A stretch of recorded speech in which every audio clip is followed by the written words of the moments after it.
What is going on, y'all? Welcome back to 8 Cubes. I'm Cam Best, back home again. He's Lambie Series, back on the show again. And we're going to start things off talking about the Season Pass card dropping in only a day. That is Galacta. She is a 4/6 that gives +3 to the next card you play at another location, as long as it is the first card you play that turn at that location, is my understanding of it. And when I read the card, I'm like, okay, does that happen if I play a card on one location and then if I play a card on that location again? Or is it just the first card, period, that I play on a location that isn't her location? Yeah, it sounds like it's just the first card, Yeah. in my opinion. But either way, so the general power level of this card is what, 412, assuming you play Yeah. her on turn 4, right? And then turn 5 and 6, you play like one more, so it's like 412. That's pretty good actually. Mm-hmm. It's just that I mentioned this in another video that for the daughter of Galactus, I thought she would do a bit more. Like it's just because Galactus is Galactus, right? Galactus it's a cult in itself. Browdy made the Yes. Galactus cult, but that's a meme. But I mean, maybe not really a meme, but anyway, I do think that I just wanted Galacta as a card to do a bit more. But then again, I will definitely be playing. I actually want to play her in just normal decks. I Yeah. mean, we have a topic for mid range at the bottom later, but I just want to play her in normal decks simply because she's a 4/12. She's very Gwenpool, but Yes. maybe in certain situations better, certain situations worse. What do you think, KM? The Gwenpool comparison, I think, is apt, and the question is going to be, what specific use cases does she have? Brood, for example, is a really compelling use case for this card. Very. Going to a 3/15, that's obviously awesome,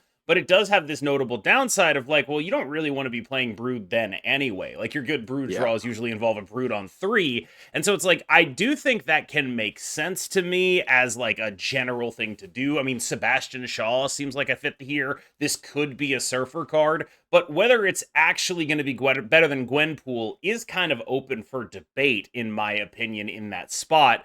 One spot where I'm positive it's worse than Gwenpool is Gwenpool's major use case of Mysterio, where Mysterio is a very important card to get Gwenpool buffs on. This will not work the same way with Mysterio as far as I am aware. Every buff that is on board, like Forge, for example, only happens to the first Mysterio, while buffs in hand and in deck affect every Mysterio clone. And so this has worse synergy with Mysterio than Gwenpool. Probably better synergy with stuff like Brood and Sebastian Shaw in the sense that you can guarantee the hits, but not necessarily. And it is a 4/6, which means that the earlier it comes out, the better it comes out. Maybe there's something with Zabu there, for example. Yes. Gwenpool's other major use case right now is in Moon Girl decks, and I don't think Galacta replaces her there either, because it's hard to double up on Gwenpool buffs when they're not actually happening in your hand with your Moon Girl. So where exactly is this card going to see play? I buy it in mid-range shells, but I'll tell you what I think the honest answer is. It's probably going in Arishem. Yeah. I mean, it's going in Arishem. It's also something you generate from Colson as well, so it kind of just also makes sense. Also, I like that you mentioned Zabu, because if not, I was going to mention it after that anyway, which is, I feel like Zabu in general right now, I wouldn't say it's underlooked, but I do think that there should be more decks probably playing Zabu, because look at the amount of force that we have right now that like want to be played a bit earlier to a certain extent. Like, you want to play Galacta earlier, obviously, where possible. You will want to play Doctor Doom 2099 earlier, where possible. And then even if you don't want to really play them earlier per se, this discounted Malekith, discounted Anti-Venom, discounted whatever, right? Like, I do think that Zabu can be played in more shells, and it's worth exploring for sure. Yeah, that buff ended up not being very impactful when it first happened, but over time it has become one of the more impactful buffs they've done. I'm not saying Zabu is back, but he's definitely like in a lot of stuff, and it's looking like it might be more. Next up is Luna Snow, a 3/5 that creates an ice cube on your side of the board and on your opponent's side of the board. Those ice cubes check at the beginning of each turn to see if the lane is full. If they see a full lane, they will blow up. The notable thing about each of those ice cubes is they will give both you, yours will give you plus energy, your opponents will give your opponents plus energy. And so that means there's a mini game here, where on the one hand, this is a 3/5 that creates a unit in its lane that has 0 power, effectively a rock. But if you clog your opponent, then you get rid of their rock, and they no longer get that energy. I personally, when I look at this card, I actually don't see a clog card because it doesn't actually clog. It unclogs them in Yeah. weird ways. And so when I see this card, what I actually see is, imagine if Wave and Wiccan had a baby. That's what this card is. The Wave aspect is the 3/5 ramp that is effectively both players get a chance to get advantage from it. The aspect of it that I think could be Wiccan is that if you just build your deck to be better with that extra energy, you might be able to just win. We all know there are decks that do better on the Superflow than others, and she is the kind of card where you can build your deck to take advantage of effectively the Superflow. And I think that is worth noting. She's kind of like Superflow on a stick, which could make her Wiccan-esque, or it could make her Wave-esque. And the difference there is that Wiccan is a major backbone of a powerful archetype, while Wave is much more a card that is played for very specific scam situations. Yeah, so this card, firstly, before I go into like the actual use cases or what I think about this card, I just want to say that like this card's law is that she's, I think, if I'm not wrong, a K-pop idol or something That is like correct. that. And then yeah, so and also this kind of card, just honestly, because people on the internet love waifu stuff, the variants will sell like hotcakes. I promise you.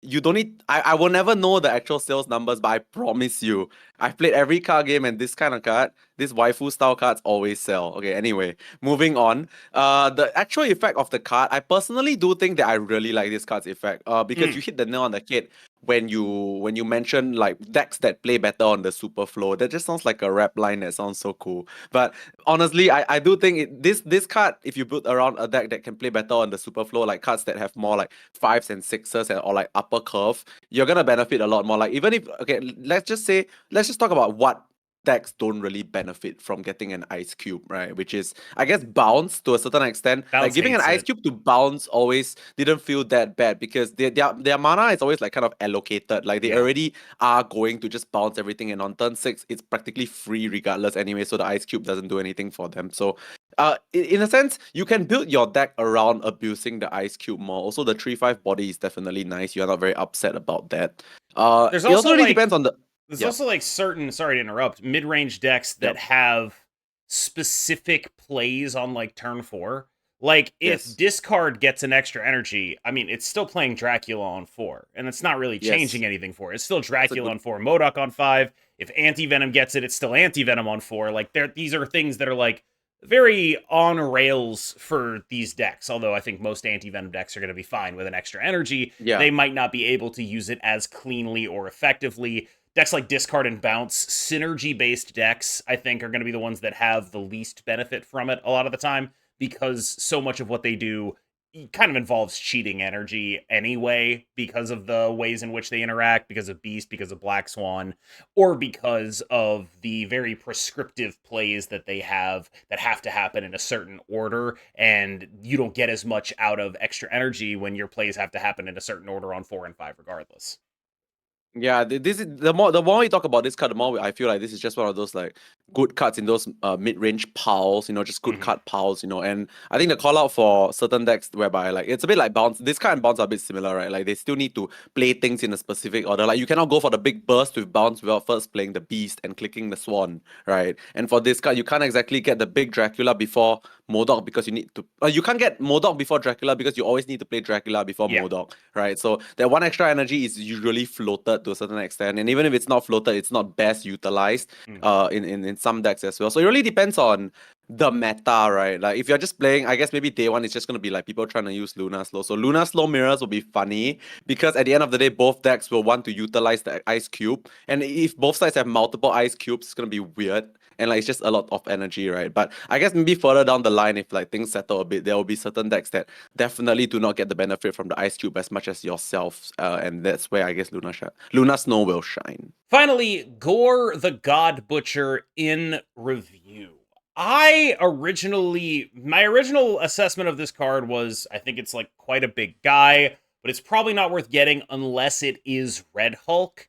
And I think it is a little less than Red Hulk right now. It's hard for me to tell exactly where this card is landing, unfortunately. This is going to be my wishy-washiest one of these yet, because this card feels quite good to me, but I don't know if it feels required good. And I think outside of Mr. Negative, you aren't going to be like, oh, Gorr is irreplaceable because Red Hulk exists. The Mm, gap is relatively large, but outside of like specifically Mr. Negative, the anti-venom decks with dedicated Mystique sub packages to go with your Gorr and Ravonna stuff like that. Outside of that, I feel like most decks playing Gorr can happily play some other big guy. mm, Thanos is a deck where I think you actually do want Gorr. He yes. is that good there. Kind of like a second Mockingbird level threat where it's just like the guy is enormous, you're very happy with him. But he is almost like, when I say this with love, like a fixed Red Hulk, where Red Hulk was so good because he was generic. Gorr is very good, but in the specific. And so he's about those decks that he goes in. And right now, I do think I can confidently say that I'm pretty sure a Gorr deck is not the best deck in the game. But I'm not able Yeah, to confidently say that it won't be at some point. yeah. Honestly, I think a card like Gore is also very meta dependent. I'll get to that very, very soon. Sure. I don't have. I mean, I don't really have much to add as well. But firstly, I do think Gore is a good card in general. It can be big. But what Gore's problem is, and when I say meta dependent, I mean this as well, which is it reduces your player agency because a lot of how big Gore can be also depends on your opponent, right? Like in a Thanos deck, you have one cost on reveals.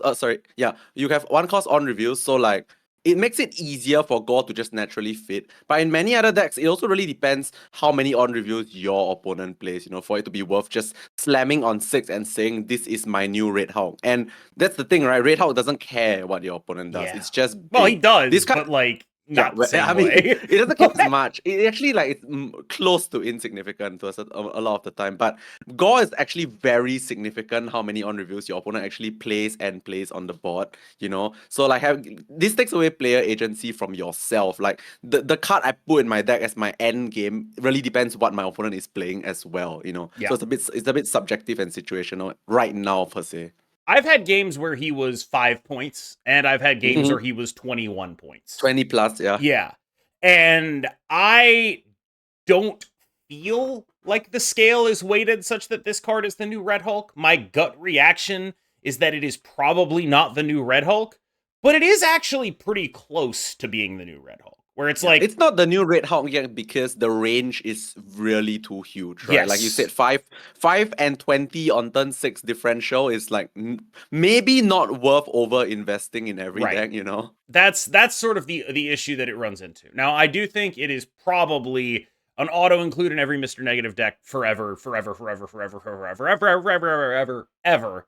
So if that's you, you might as well because you're just going to be playing a bad version of the deck if you don't have him from here Mm, on out. I think we've learned that from previous card releases that like missing a card for your favorite archetype makes you feel like an idiot because you're now playing a bad version of the best deck or the best version of your deck, and people just hate feeling like that. I've been a Goon Knight evangelist recently, and I think a lot of what I'm going to do right now is try to evangelize you, Lambie, and see if you buy what I'm selling.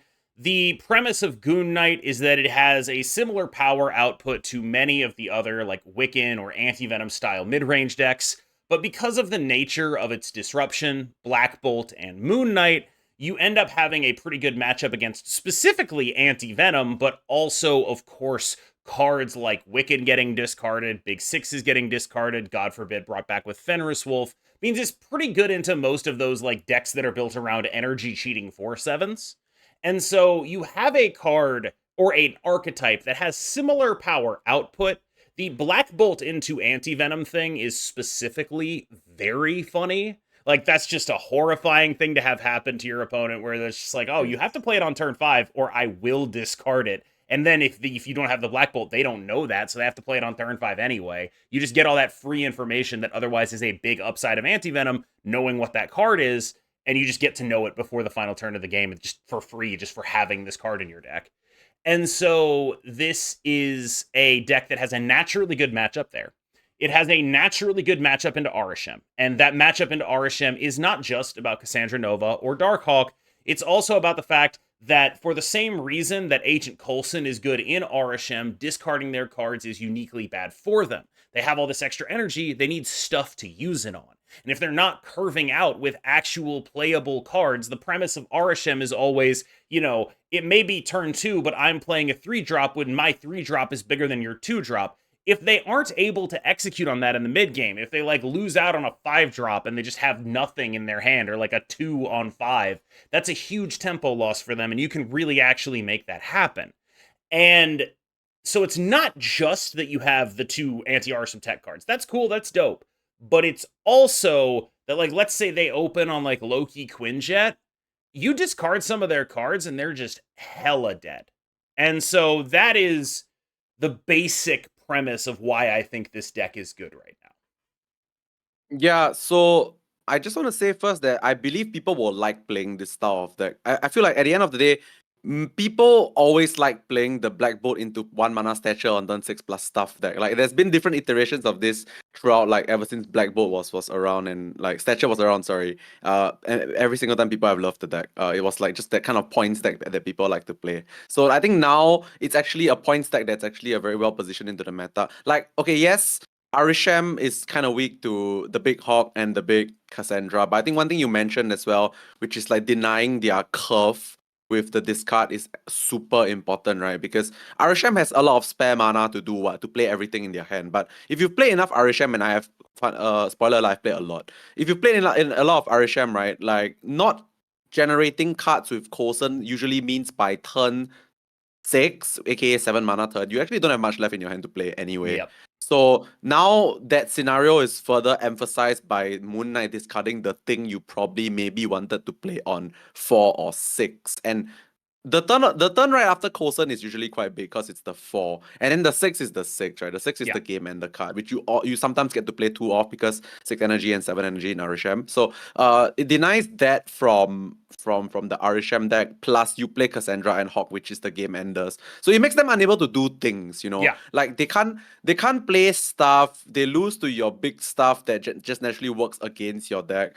It kind of makes a lot of sense. And I also think this deck just generally is something that people like to play. And yes, you can play Fenris Wolf in this deck, which is great. I always feel required, to be clear. Yeah, required. We talked for a few weeks ago, right, that we thought that this would be good in mill. It stays good in mill, I guess. I was wrong. Yeah, I was wrong as well. I didn't expect, because we were so low on this Moon Knight thing. We were with the Fenris. We talked so much about Shang-Chi and Gladiator, but Moon Knight ended up being better, right? Because you just drop anything and then Fenris Wolf just brings it back. I mean, I'm not that the Shang Gladiator Fenris Wolf package isn't good, but there were definitely people in the comments who were getting on my ass about not talking about Moon Knight enough. And to those people in the comments, you were 100% right. I should have talked about Moon Knight more. I wasn't expecting the Moon Knight thing to do so much as well, by the way. It was so bad previously. It was so predictable and mediocre. Exactly. But we're in such a good meta for it now because not enough people are playing the deck we're about to talk about. Part of why the previous time Goon Knight was good was Goon Knight was a playable deck. A lot of top players were down on it. Was because of its relative predictability in the face of a meta that had just a lot more bounce decks in it. And bounce decks are a naturally pretty ass matchup for this deck because they are just able to go over the top. There are no really meaningful things to discard. You get Toxin or Black Swan or Falcon. It's okay, whatever. I don't really care. That's not good, but I'm not freaking out about it. And there's nothing good for you to bring back with your Fenris Wolf at all. And a lot of this, and I'm talking generally about bounce here, against move bounce, you have, of course, the ability to discard a Madam Web, which again, you're very happy to do, but also they probably played that on 2 because that's what they do every single time. There's just not a lot of good actual hits for the Goon Knight himself. There are, I will say, playing this matchup from the move bounce side, sometimes when you're bouncing on turn 5, you really got to make sure you don't have priority so they don't Black Bolt your Human Torch that you just sent back to hand. There's stuff, they can do it. But on the whole, this is still fundamentally a deck that runs into the same issues that it had previously, which are the deck doesn't have Shang-Chi and Shadow King because it can't. And that means that anything that is able to build up bigger than it can compete with on points will beat it. And there are not enough people playing decks that do that to actually punish Moon Knight. And Move Bounce is one of the decks that absolutely does that. And I guess I just wanted to talk about why there aren't enough people playing this deck. And I ultimately came to the conclusion that it's just too hard. When I play this deck, it's too hard. I'm ranked 27th in the world at the time of recording right now. And I play this deck and I'm like, I hate this. I hate having to do all this work. It's awesome, but I hate having to I'm roping every turn just to figure out what my own cards do in combination with each other. It's just so hard to actually play. Another thing that makes it hard to play, Madam Web bugs out a lot. Like, I had a game that I just straight up lost because I had 2 Madam Webs, but every time I moved something from one Madam Web to the other Madam Web, and then moved something back on the same turn from that other Madam Web back to the first Madam Web, the game just crashed. And I would log back in and I'd do it again and it would crash again. And so, there's multiple reasons why this deck is underplayed, but I think even normal bounce is being underplayed right now. And I guess I just feel like there's a niche in the metagame right now for people to play these decks that are really good at going over the top of stuff. You'll go over the top of Arishem, you go over the top of Goon Knight, you go over the top of a lot of the mid-range decks. And they're just not, because they're really hard to play.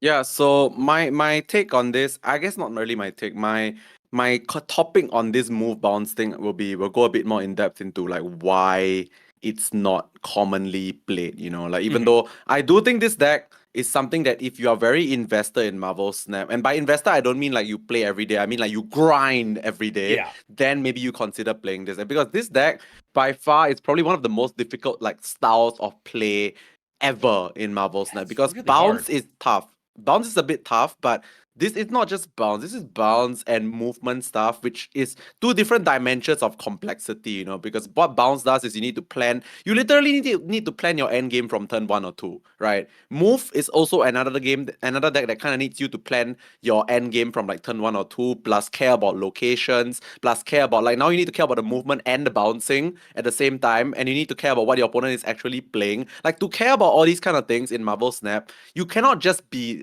good at the game. You need to be good at the game. You need to be invested in the game. I am good. I'm insanely good at this game, but I am not as invested as I was maybe a year ago. I kind of really need to be that guy that plays 50 games a day at least, to be confident in saying I can play move bounce. This deck is beyond difficult based on Marvel Snap standards, So why it's not really played is because everything I listed, right? If you are really not that try hard, this deck is not worth your time. I'm not even shortchanging it. Or if you're actually not a try hard, this deck is really so not worth playing. But if you are, this deck you can very likely see player diff the most, because if you are invested and you are good, and you spend the time, plus you're being good, you really can tell. If I go back into the game and play against some guy who's super invested in move bounce right now, I probably will lose 7 out of 10 times, and I don't really even know who this other person is. As long as you're invested and you play a lot of bounce and you're top 50, I probably will lose, because that deck is something that I cannot just figure out from just appearing. If I'm playing against the guy that's jamming this deck every day, that guy's gonna beat me. This deck is that difficult. I had a game that I won by Doctor Stranging a 7-power toxin to a different location on the final turn to free up a spot to Aranya, a slightly larger unit, into that space in order to win that lane. It's just... That was not a play that came naturally to me. That required doing a whole lot of math. Okay, what will I be able to get into this lane? Can I threaten this lane? Is this the lane that they're going to be playing less stuff on because they feel more sure about it? So much went into that play that I can remember it basically play by play. I remember exactly what happened on that because of how long I had to think about it. And I feel like that play happens every 5 games. Every 5 games, there's going to be some sort of thing where it's just you have to do something completely insane in order to actually win this game. But if you do it, it'll be the most obvious thing in the world. And people, I used to think Loki was this very skill testing deck. And it was objectively a deck that better players were better with. It was objectively, in a way, skill testing. but it wasn't skill testing in the same way. It Yeah. wasn't skill testing mechanically in the way that this deck is. And being skill testing conceptually and skill testing mechanically are two very different things. And frankly, I think this deck is skill testing both conceptually and mechanically. Figuring out what to invest a Frigga in, for example, extremely difficult to do. Figuring out whether or not you're supposed to wait an extra turn to try to draw a mover or a bouncer in order to figure out what your order is, extremely difficult for me to reason out. And then, of course, there's all of the ways to mess up stuff like Ghost Spidering something and then trying to Frigga and then realizing the wording on Ghost Spider and the wording on Frigga conflict when you get your second Ghost Spider. Like, just stuff like that happens all of the time. I actually think this is the hardest deck in the history of the game to play. Yeah, I guess one way to summarize this whole topic and about move bounce difficulty of play is basically this is the only deck, and I think the one deck that you need to know all interactions in your deck inside out. And fun fact, there is more interactions in this deck than 10 times more than in any other decks, by the way. And then the second thing that you really need to know when playing this deck is that every single time the meta changes, the way you play the deck changes, because you really need to like Kia mentioned, right, the whole Aranya shifting, Doctor Strange scenario. Like all those scenarios will have nuances depending on the meta as well. So the TLDR, this deck is not for the faint-hearted, not for the just for fun players, but for the real serious grinders. There was actually just like a totally different play that I had available to me that would have put more points on the board. It would have involved Aranyaing that thing and then Doctor Stranging that thing. And that play would have lost. I would have lost the game if I didn't do the thing that I did. And it's like, it's just so hard to reason that stuff out, and then that is compounded by the technical difficulty. Let's talk about Deadpool's Diner. I think it is fair to say that this was the least well received of the events in the history of Marvel Snap. This was a bad event overall, in my opinion. I can tell you, as someone who streams this game on Twitch, I feel like my viewership was down during the event in a way that it was not during the previous Deadpool's Diner or during High Voltage. I will say also that there are confounding factors here. Of course, Pokemon Pocket coming out, the Bazaar in the beta.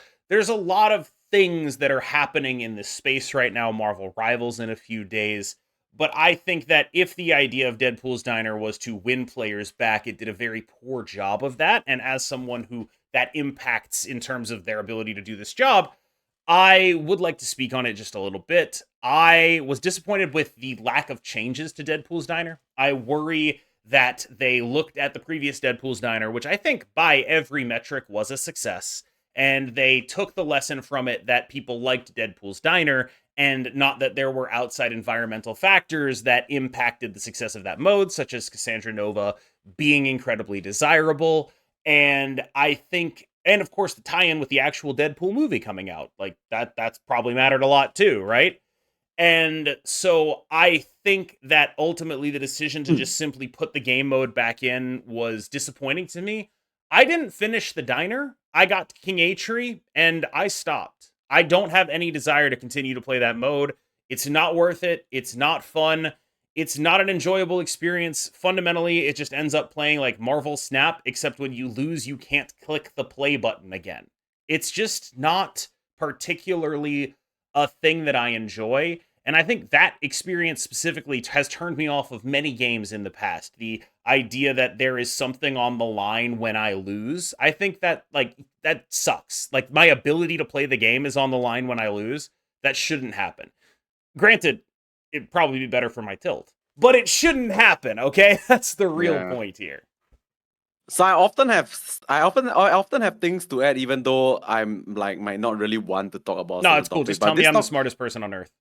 Okay, no, but this topic is interesting because I liked Diner the first time. Yeah. Right? Because it's sort of new, and I was a tryhard, and I'm still a tryhard by nature. So I was like tryharding Diner and trying to optimize my grind. And then in the end, what I did was I spent 1 hour with my viewers, and they just fed me all my bubs. But the second time around, I looked at the Diner, I was just like, oh man, I don't want to do this again. Like I think it's just the thought of doing this again, you know? Like I guess even people like me who are a bit more optimistic with the diner the first time, having to see this again and knowing at the back of your mind that like, oh man, this wasn't like super fun the first time, but I just wanted to try. Now like I know what it's gonna be like, so I don't even want to try, you know? So the diner has this sentiment, and I think not just me, I think like maybe 90+% of the percentage of people also find that the diner is a bit of a tedious and like a bit of a chore, you know? So I don't have much to add except that, like, yeah, I don't think I don't think it's gonna be as well received. Okay, well, I mean, it's obviously not as well received as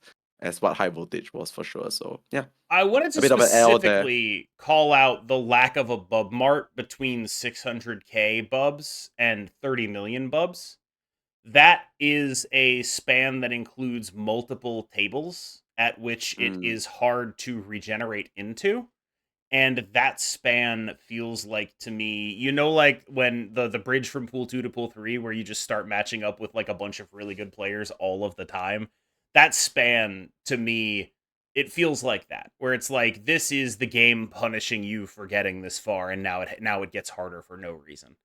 And I think it would be a much more palatable game mode if there was like an intermediate bub mart at say 10 or 12.5 million or any even 17.5, so it goes after the card, right?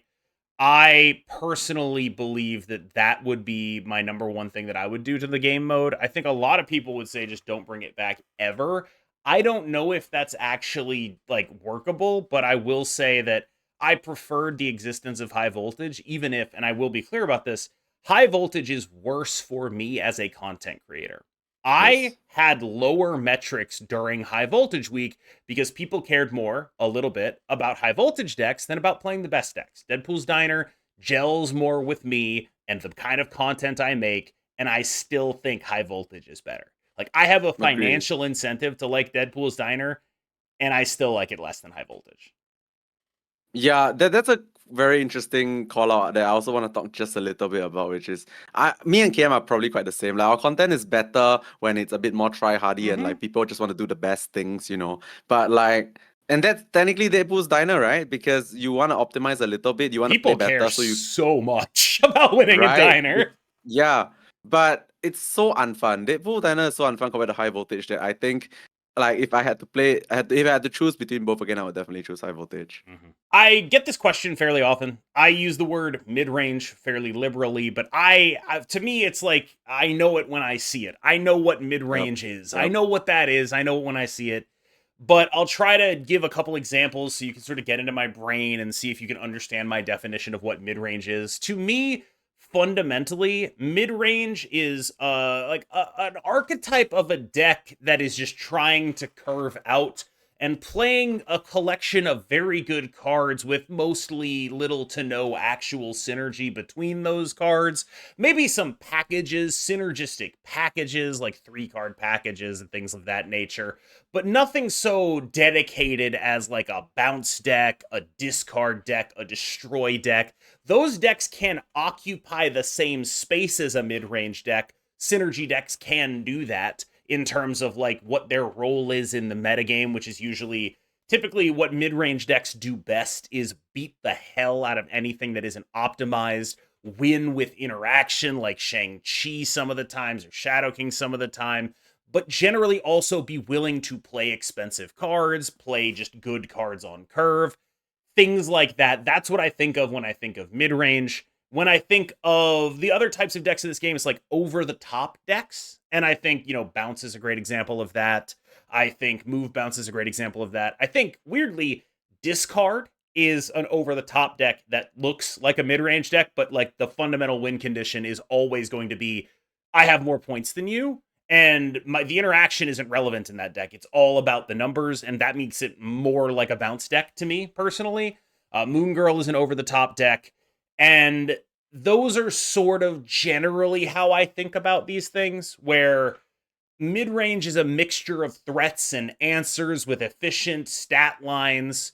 Where synergy based decks can have different roles depending on those things, but it's mostly like mashes of good cards versus decks that go over the top with synergy versus whatever the hell scam bullshit RSM is doing this month.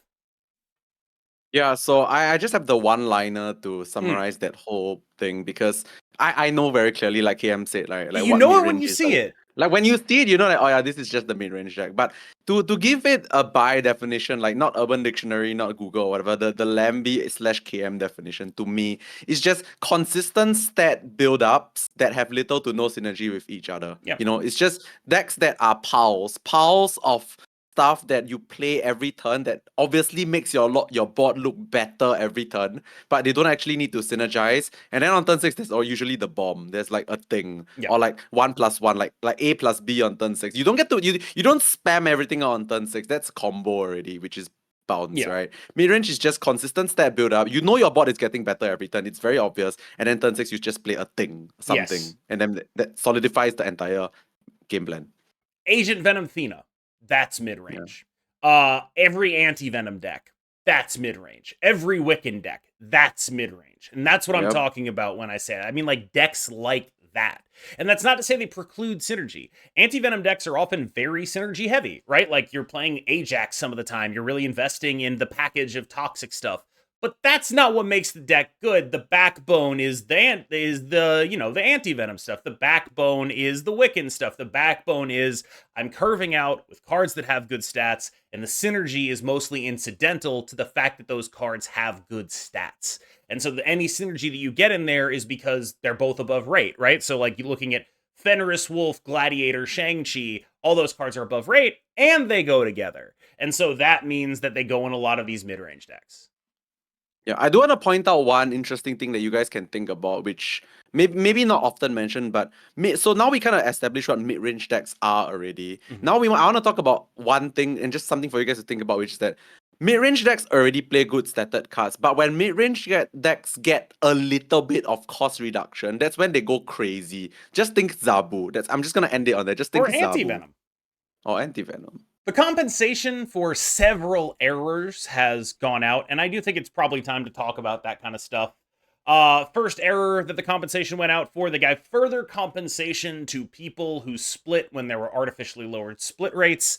And the second one is they accidentally put in the 5-week season values on the season pass. So that left us with minus 6,000 season XP because the 5-week season values are lower for each of the weekend quests or for each of the quests that we get in terms of XP we gain because of the 5-week, but it's actually only a 4-week season. So there's 7,000 season XP in the thing. They gave us an extra 1,000 as far as I'm concerned.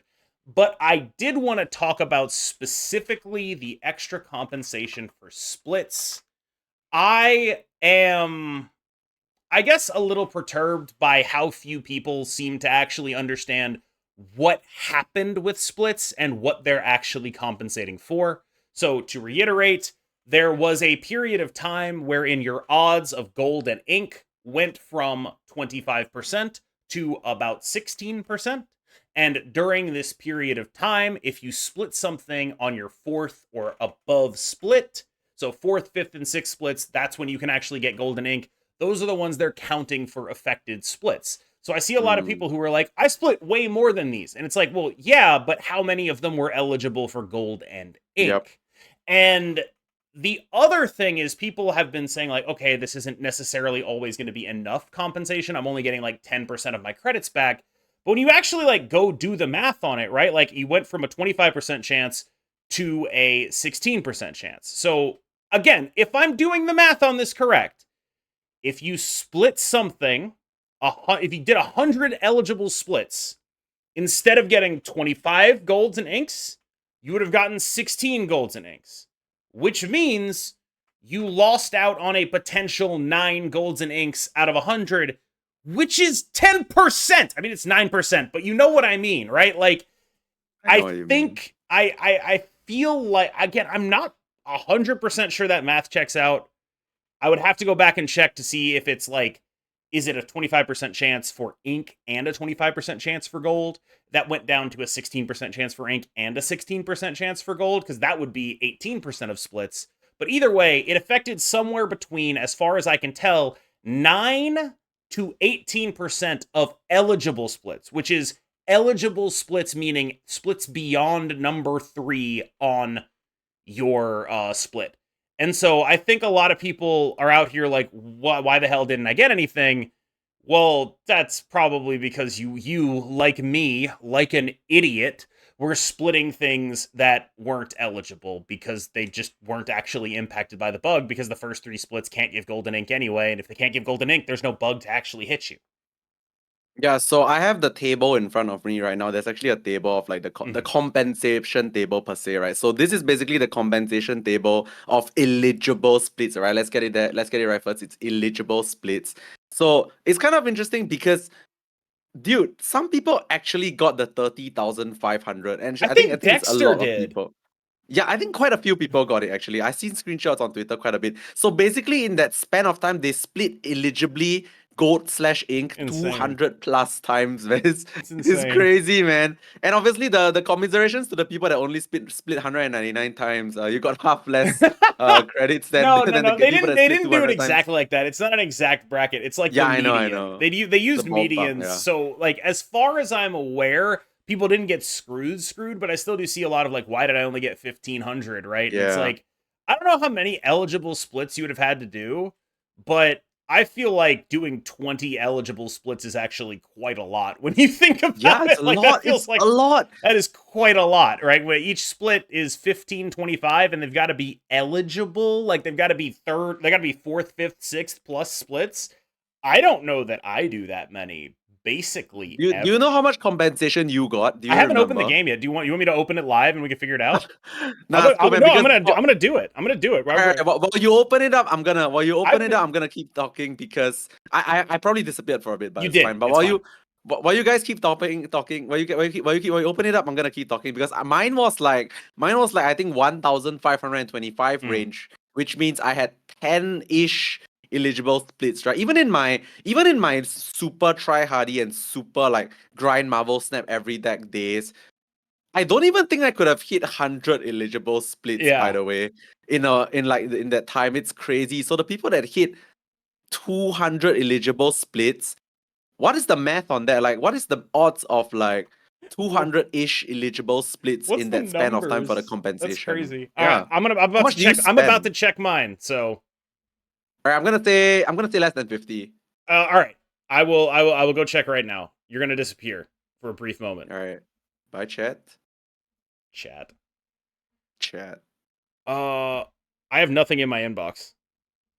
Wait, you didn't split a card? I have nothing in my inbox. There's nothing there.